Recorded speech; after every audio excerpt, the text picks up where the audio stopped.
الدفا عفا يا ولاد. احلى دفا ده ولا ايه؟ احلى سرفيس للدفا للجو البرد ده يا وعد عليه. نسمي الله ونصلي على الرسول عليه افضل الصلاه والسلام. هيا بنا نطبخ مع حنان.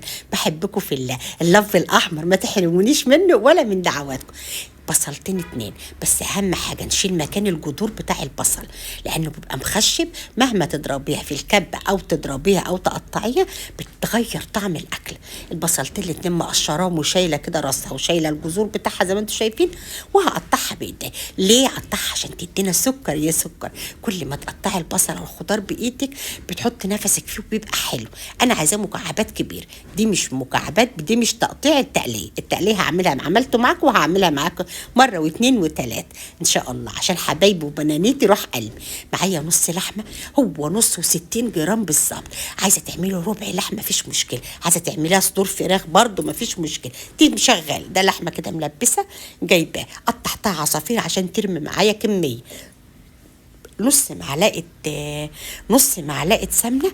نزلت بالبصل بتاعي بقلبه يا دوبك يصفر، معنى عايزاه يصفر ويدبل خالص خالص. هقول لكم ليه دلوقتي برضه. 3 ورقات حبهان، 3 ورقات لورا وعلى حبهان وفتحته، و5 قرون توم مصححين، ما قطعتهمش ولا اي حاجه، انا عايزاهم مصححين كده. انزل باللحمه بتاعتي بقى الكميه اللي تريح، ربع نص كيلو زياده الخير براحتك انت. انا اقول لك الوصفه والتكنيك بتاعها وانت براحتك بقى يا روح قلبي، انت وهي. بحبكم في الله والله، بحبكم في الله. اغطي لحد ما تتشمع معايا. مش هنزل بتوابل غير القرفه وفلفل اسود. ربع معلقه قرفه ده اختيار عشان في مش بيحبوه، بس انا بحبها. ومعلقه ممسوحه فلفل اسود بس يتشمع معايا. معلقه صلصه كده اللي هي الجاهزه دي مجمداها، احطها معاه واقلب. ونص معلقه سكر يا سكر، ما حد سكر ولا عسل وسكر قلنت وقلوب كل عسل.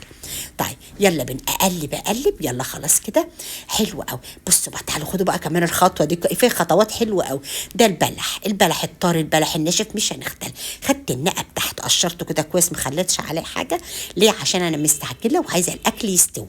كيلو النق ده سره باتع. النق بتاع البلح ده بيسوي اي حاجه عايزه تسويها، كوارع لحمه فراخ براحتك خالص. وميه بتغلي، كيلو الا ربع طماطم ضربته في الخلاط ناعم قوي. لو الخلاط بتاعك بيضربه خشن صفيه ماشي تمام. انزل من ميه بتغلي بقى الضعف، اسيبها بقى على البوتاجاز بتاعي على نار متوسطه وتبقبق براحتها لحد ما تستوي. شايفين الجمال. ادي شوفها بقى اللحمه قبل المكرونه بتاخدش الا 10 دقايق استوت. عايزه اسويها قوي كمان مفيش مشكله، حلوه سواها كده برضو مفيش مشكله. السوا ده يرجع لي. معايا 3 انواع اهو بقول لكم تنفع